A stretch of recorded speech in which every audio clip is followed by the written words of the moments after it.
experience them. So what does that really mean? So necessarily, a lot of y'all may not notice this, but your dreams are often layered, right? So you may or may not have experiences where you had a dream and it was really layered, and 1 minute you're here, 1 minute you're there. Spirits will usually contact you through dreams and synchronies and things like that, numbers and numerology and things like that. Only people who have studied occult philosophy and things like that may or may not will often be able to decode things like that. It's kind of hard to really know what's going on if you haven't studied it prior, but we don't need to get into that. So belief is optional, experience is not, right? You can choose to believe that there's a unicorn outside, but I can't choose the fact that I actually saw the unicorn outside, you know? So if I actually see this unicorn, it's a different experience. Before I got into practicing the occult, I had actually studied the occult for years and years, religion, theology for years, just never actually started practicing, right? But once I actually started it, I kind of accidentally stumbled upon spirits. It was weird, right? I spent a lot of time contemplating if this was all psychological or not, right? So this is where I'm getting at here, right?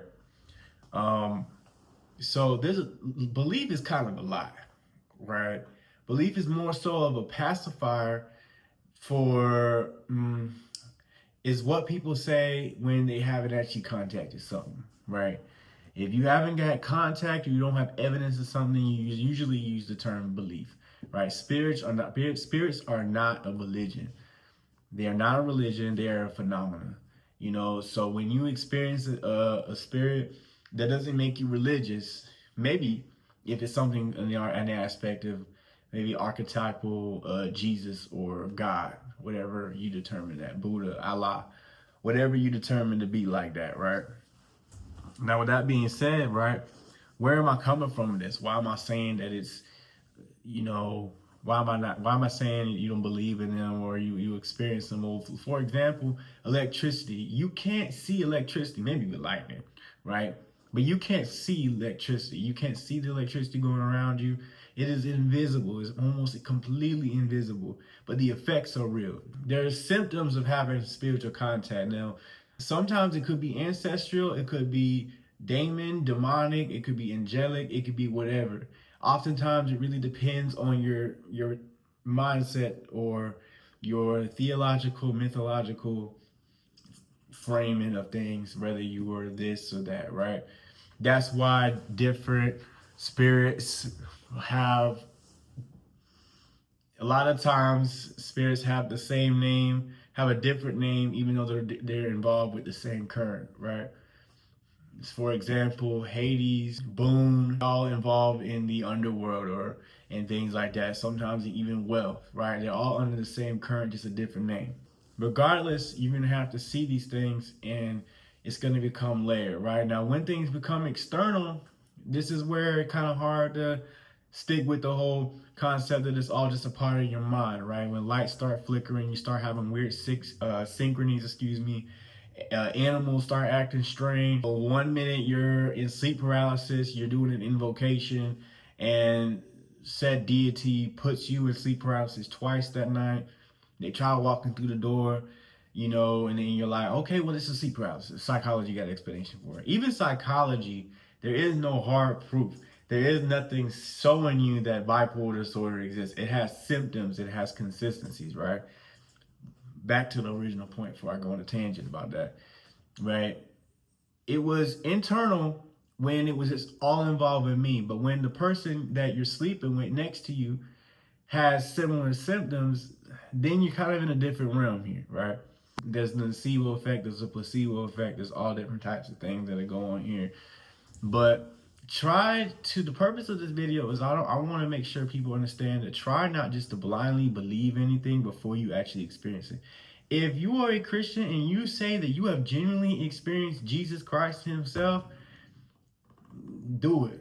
Then you can say that you've actually experienced him.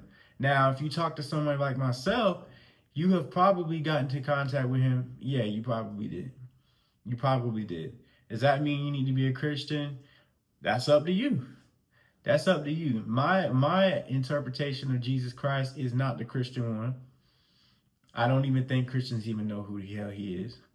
But Jesus Christ was a really solid person, really solid spirit, depending on how you view him. But anyways, if you experience these things, try to decode it. I always encourage keeping a journal, right?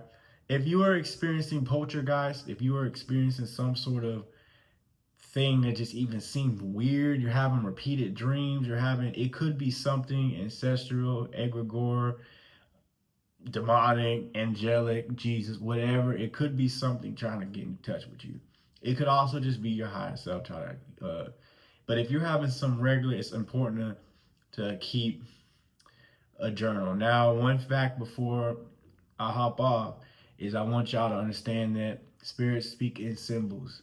They speak to you during your dream states. You're in between sleep, during the theta wave. You know, these are times where your ego is numb and you're wide open. So they're able to talk to you and speak to you through symbolism, layered dreams, and things like that. Like, for example, if you are experiencing a dream with water, you might need to cleanse.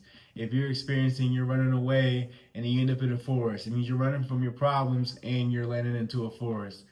These are things that are archetypically clearly a message being trying to show to you. Now, I don't have time to get into every single spirit and how they react and how they different things. I think I'm going to do separate content with that.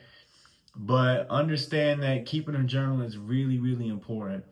Often, a lot of people can't even get in contact with spirits or the higher self, whatever, the divine, whatever you think, right? Because they're blocked. They have dopamine constantly blocking them. They have all different types of reasons why they can't even get into contact with these things. Like, they have trauma. Like, I'm sure people have heard the term that your eyes are dead. Eyes are dead. What it actually means is, what people see is that their eyes do not correlate with what's going on with their face, right? This is common with people who have just been on survival mode, who have either done very evil things, and the brain